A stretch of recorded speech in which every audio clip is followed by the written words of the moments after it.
दुल्हन कहले बा ए सैया कमाए के तो बहुत समय बा, आज चुनाव के समय आ गइल बा। अपने बगलिए के भैया उदय प्रताप यादव चुनाव मैदान में बाटे, ये नाते जल्दी घरे आवा और ये नहीं कि जीता के फिर कमाए चल जइहा। आवा ना ये सैया, आवा ना ये सैया, आवा ना।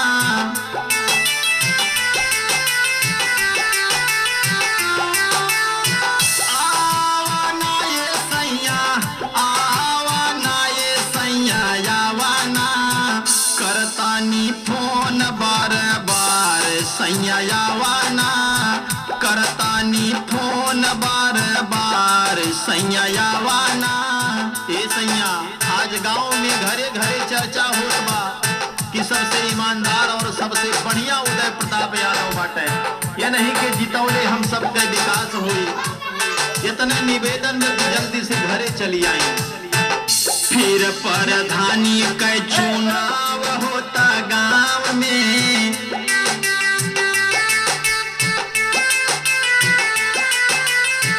फिर प्रधानी के चुनाव होता गांव में। बड़ा बड़ा लोग लागल बाटा अपने दाव में। आवा ना ये सैया, आवा ना ये सैया, आवा ना। सबके हु कैले बा विचार सैया यावाना, सबके हु कैले बा विचार सैया यावाना। ए राजा पूरे गांव में उदय प्रताप यादव जी का हल्ला बा। जैसे ही 15 साल सबके सेवा सत्कार कैले, वैसे अब क्यों बार सबके सेवा सत्कार करें, इनके सामने केहू टिक ना पाई। उदय प्रताप यादव परत बाटे भारी,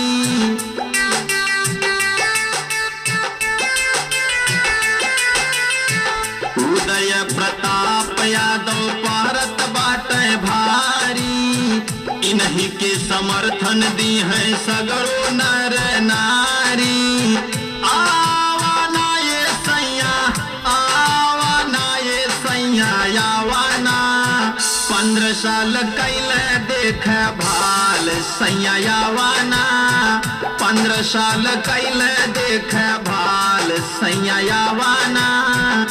ए मंगरुआ के पापा, ई दुर्जनपुर गांव के बड़ाई पूरे जिला जवार में होत बा। सब लोग के वोट सपोर्ट भैया उदय प्रताप यादव के साथी बा। ये तने नहीं, सब लोग ही कहत बा कि बहुत बढ़िया। और ए राजा जितना ठेकेदार हम न केहू का दाल नइखे गले वाला बा, बस तू जल्दी से घरे चली आवा। दुर्जनपुर के होत बा जिला में बड़ाई,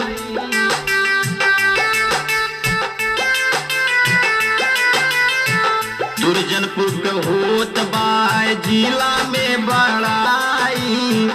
इन्हीं के वोट यो सपोर्ट कैल जाई। आवा ना ये सैया, आवा ना ये सैया, आवा ना। ये नहीं लगई है बेड़ा पार सैया आवा ना।